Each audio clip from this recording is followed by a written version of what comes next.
పార్వతీ పరమేశ్వరులకు, గురువులకు, పెద్దలకు నమస్కరిస్తూ శ్రీ శేషమునీంద్ర ఆశ్రమం తిరువూరు నుండి శ్రీ భగవద్గీతలోని 4వ అధ్యాయం నుండి 1, 2, 3 శ్లోకాలకు వివరణ ఇచ్చుకుందాం.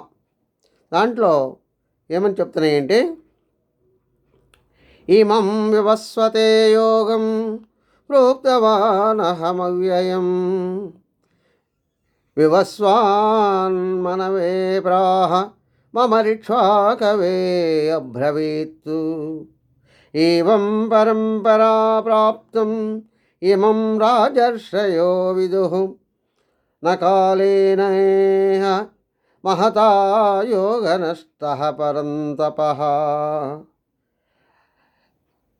స ఏవాయం మయా తే అద్య యోగః ప్రోక్తం పురాతనః భక్తో అనీమే సఖా చేతి రహస్యం ఏతముత్తమం అని తెలియచేస్తున్నాయి.